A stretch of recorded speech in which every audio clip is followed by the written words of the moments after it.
पहले तो मैं आप सभी पत्रकार बंधुओं से मैं क्षमा चाहता हूं, कारण कि यहाँ के महामहिम राज्यपाल से मिलना, देश के यशस्वी प्रधानमंत्री आदरणीय मोदी जी और उत्तर प्रदेश के लोकप्रिय मुख्यमंत्री आदरणीय योगी जी के नेतृत्व में और माननीय प्रधानमंत्री जी के मार्गदर्शन में उत्तर प्रदेश के प्रयागराज में जो महाकुंभ का आयोजन किया जा रहा है, उसके लिए हम गोवा के मुख्यमंत्री, गोवा के राज्यपाल और सभी गोवावासी को आमंत्रित करने आए हैं। और मुझे लगता है जो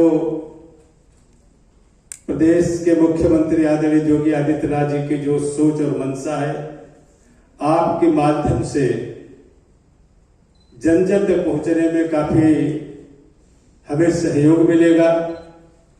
और मुझे लगता है गोवा में जहां दुनिया के लोगों का एक बड़ा संगम, आप लोग भी इसमें से शायद पहले जिन्हें सौभाग्य मिला होगा प्रयागराज में जाने का, जिसे हम संगम भी कहते हैं, जहां गंगा जमुना सरस्वती का संगम मेल मिलाप होता है, जहां पे सरस्वती विलुप्त हो जाती है और वहां पे इस तरीके का महासंगम, यह 12 साल पे महाकुंभ है। हर एक साल वहां पे मेला लगता है।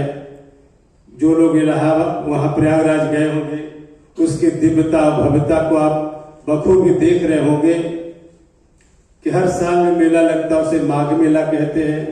हर 6 वर्ष के बाद वहां पे कुंभ लगता है और 12 साल के बाद वहां पे महाकुंभ लगता है, जिसके लिए देश के प्रधानमंत्री आदरणीय मोदी जी और उत्तर प्रदेश के मुख्यमंत्री आदरणीय योगी जी ने बहुत सारी उसके नम्रता भव्यता के लिए केवल देश नहीं बल्कि दुनिया के तमाम मुल्कों से लोग बड़े पैमाने पा रहे हैं।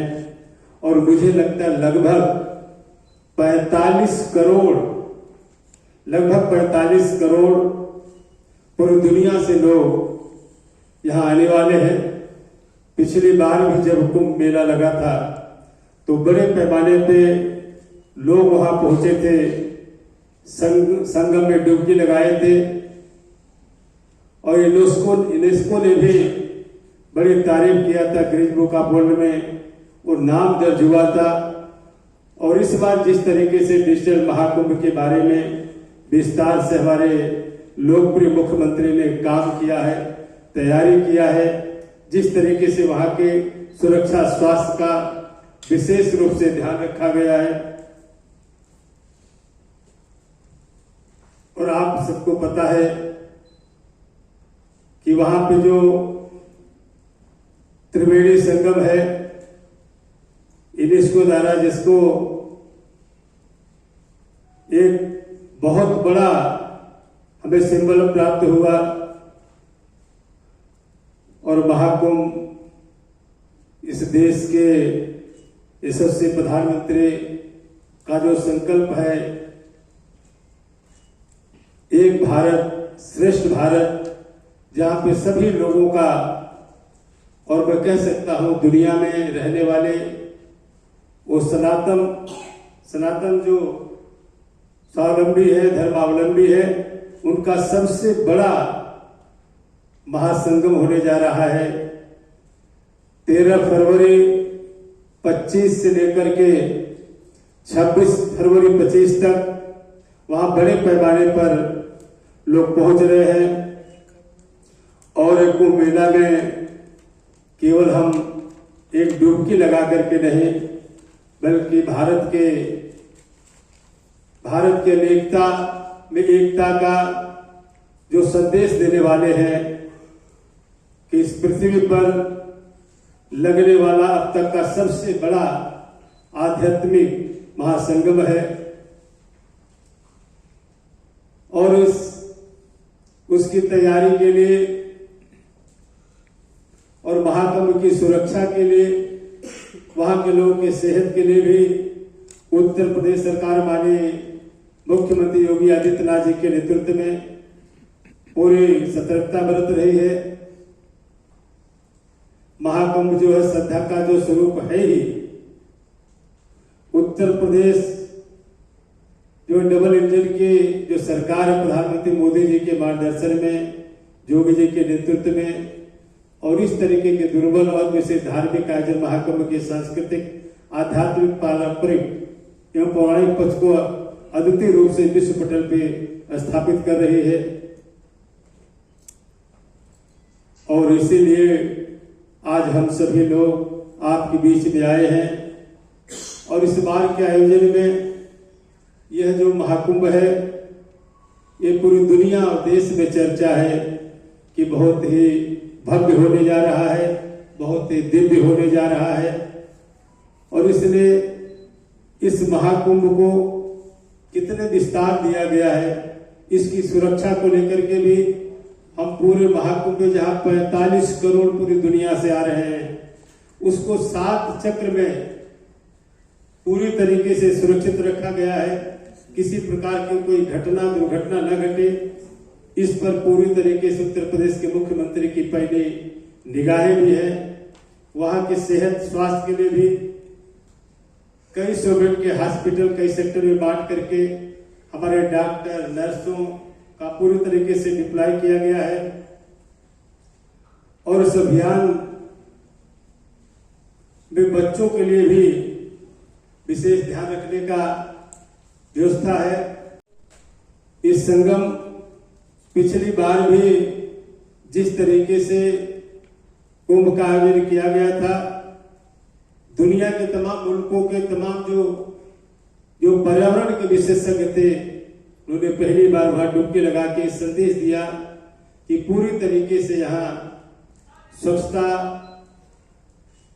का ध्यान रखा गया है। और इस बार भी उसको हर महाकुंभ का संदेश पूरी दुनिया में जाए, इसके लिए हरा भरा बनाने के लिए उसकी स्वच्छता के साथ साथ और चीजों पर भी ध्यान दिया गया है। और वहां पे लगभग 3 लाख वृक्षों का पौधारोपण भी किया जा रहा है। इस दौरान 13 जनवरी से लेकर 26 फरवरी के बीच में, और उसके पश्चात फिर उसका पूरा रख रखाव देख रेख उत्तर प्रदेश की सरकार करेगी। अपने सम्मानित गवर्नर श्रीधर पिल्लई साहब को और यहाँ के लोकप्रिय मुख्यमंत्री डॉक्टर सावंत जी को जहां आमंत्रित किए हैं, वही पूरे गोवा वासी को आप जैसे वरिष्ठ पत्रकार के माध्यम से, इलेक्ट्रॉनिक प्रिंट मीडिया के माध्यम से मैं आपसे व्यक्तिगत रूप से अपील करना चाहता हूं कि आपके माध्यम से गोवा वासी तक तो खबर जाएगी। मैं व्यक्तिगत रूप से मैं चाहूंगा कि एक बार अगर कभी आपको प्रयागराज जाने का मौका न मिला हो तो जरूर आए। वहां की भव्यता नभ्यता को देख करके निश्चित रूप से आपके मन में भी भाव पैदा होगा कि उत्तर प्रदेश ने किस तरीके का 12 साल के बाद जो महाकुंभ का आयोजन हुआ है वो किस तरीके का है। पूरे देश दुनिया से आ रहे हैं लोग। तो इन्हीं सारे शब्दों के साथ मैं पुनः आप सभी लोगों की तरफ से गोवा के मुख्यमंत्री डॉक्टर सावंत जी को, यहाँ के गवर्नर को बधाई देते हुए और आपके माध्यम से पूरे गोवा वासी को बधाई देता हूं कि 13 जनवरी से लेकर 26 फरवरी तक बड़े पैमाने पर महासंगम जो कुंभ लग रहा है, महाकुंभ जो उसमें डुबकी लगा करके स्नान लेकर के पूरी दुनिया में जो सनातन स्वावलंबी का एक बहुत बड़ा संगम होने जा रहा है, उसमें हिस्सेदार बने और अपने पुण्य का भागीदार बने। इन्हीं शब्दों के साथ पुनः मैं आप सभी लोगों का, पत्रकार बंधुओं का तहे दिल से आपका स्वागत अभिनंदन करते हुए, और देर से आने के लिए मैंने कारण पहले भी बता दिया, इसके लिए क्षमा चाहते हुए धन्यवाद।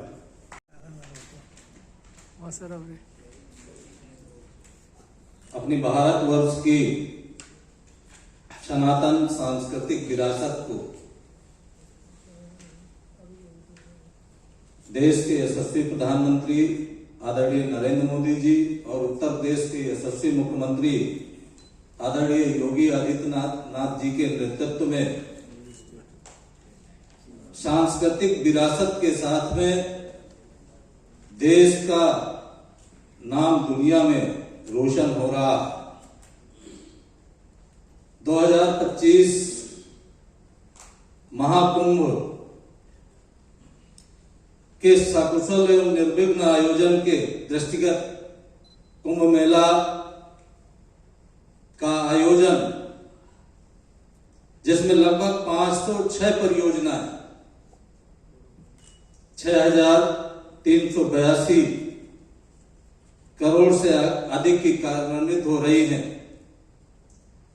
जब हम चर्चा करते हैं महाकुंभ 2025 की, तो देखेंगे कि 13 जनवरी 2025 से 26 फरवरी 2025 कुल 45 दिनों में हमारे जो पौराणिक धार्मिक आस्था, पौराणिक स्थल और विभिन्न मंदिर जैसे अक्षय वट, सरस्वती कूप, पातालपुरी हनुमान मंदिर, भरद्वाज आश्रम, नागवासुकी मंदिर, श्रृंगवेरपुर धाम, द्वादश माधव मंदिर, इन सबके जीर्णोद्धार के साथ में जहां भगवान श्री रामचंद्र जी 12 वर्ष का वनवास किया था, ऐसे चित्रकूट धाम जो उससे बगल से लगा हुआ है प्रयागराज से, और रामचरित मानस की रचना करने वाले महान संत तुलसीदास जी का जन्मस्थली राजापुर भी आपके प्रयागराज से बगल से जुड़ा हुआ है। इस महाकुंभ जो हमारी धार्मिक आस्था का केंद्र है, जिसमें पौष पूर्णिमा 13 जनवरी 2025 से शुरू होगा और इसमें हमारे शाही स्नान भी है, जिसमें हमारे महान संत जो वहां पर पूरे 45 दिन प्रवास करते हैं। मकर संक्रांति को शाही स्नान है 14 जनवरी 2025 दिन मंगलवार को, मौनी अमावस्या शाही स्नान है 29 जनवरी 2025 बुधवार को, और बसंत पंचमी को भी शाही स्नान है 3 फरवरी 2025 को, और माघी पूर्णिमा 12 फरवरी 2025 दिन बुधवार को, और महाशिवरात्रि जिसको पूरे देश और दुनिया के लोग भगवान शंकर जी में पुष्पार्चन के साथ जल अर्पित करते हैं। ऐसे महत्वपूर्ण दिन हम लोगों को उन 45 दिनों के साथ में मिलने वाले हैं। ऐसे जो हमारे महाकुंभ का एरिया है, जो 2019 में जब अर्ध कुंभ था 3,200 हेक्टेयर में था, लेकिन महाकुंभ को इस वर्ष लगभग 4,000 हेक्टेयर है, और जो हमारा पार्किंग एरिया है 1,850 हेक्टेयर से अधिक है। इस तरह से तमाम जो हमारी परियोजनाएं, पक्के घाट, रिवर फ्रंट रोड, अस्थायी घाट, shuttle bus, roadways bus, bus stand, सड़क चौड़ीकरण, सुदृढ़ीकरण, और जो नालों की स्थिति है उसको हम 81 नालों के साथ में उसकी स्वच्छता का विशेष ध्यान रखा गया है और ग्रीन महाकुंभ बने। इसके लिए 3 लाख से अधिक वृक्षों का वहां पर लगाने का संकल्प वन विभाग, प्रयागराज विकास प्राधिकरण के साथ में आम जनमानस भी कर रहा है। सभी को आमंत्रण पत्र के माध्यम से माननीय मंत्री जी ने व्यक्तिगत रूप से सभी को आमंत्रित किया है। तो प्रयागराज शहर के पास स्थित बमरौली एयरपोर्ट की जिसकी कनेक्टिविटी सुगम किए जाने हेतु सुबेदारगंज में आरओबी एवं फ्लाईओवर तथा एयरपोर्ट रोड पर सौंदर्यीकरण का कार्य चल रहा है।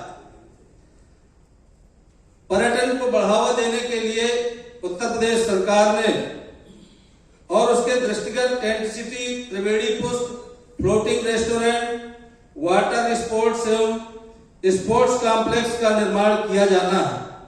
और लगातार जो हमारे पर्यटन क्षेत्र में हम अपनी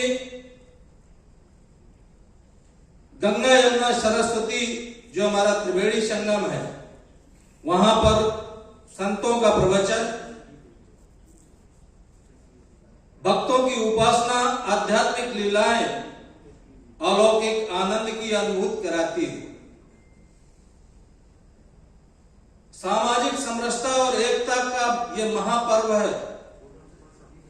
महाकुंभ भारत की सांस्कृतिक आध्यात्मिक चेतना का स्पंदन है। हम सभी को, गोवा वासियों को, सभी सम्मानित पत्रकार और मीडिया के साथियों को भी आमंत्रित करते हैं कि इस महाकुंभ में आकर के डुबकी लगाएं और इस आयोजन को सफल बनाने में आप लोग भी योगदान प्रदान करें। सभी को मैं हृदय से धन्यवाद, शुभकामनाएं देता हूं। बहुत बहुत धन्यवाद। डिपार्टमेंट ऑफ जल शक्ति, गवर्नमेंट ऑफ उत्तर प्रदेश का धन्यवाद कहना चाहूंगी। Thank you sir. अब समय है हमारे मीडिया गेस्ट के सवाल और जवाब का। तो मैं सभी से रिक्वेस्ट करती हूँ कि आप अपने प्रश्न पूछ सकते हैं। का आभार व्यक्त करना चाहूंगा जिन्होंने सहृदयता से हमारे सारे कार्यक्रम में सहयोग किया और साथ ही कुंभ में अपनी भागीदारी सुनिश्चित करने का आश्वासन भी दिया है। साथ ही मैं यहाँ उपस्थित आज हमारे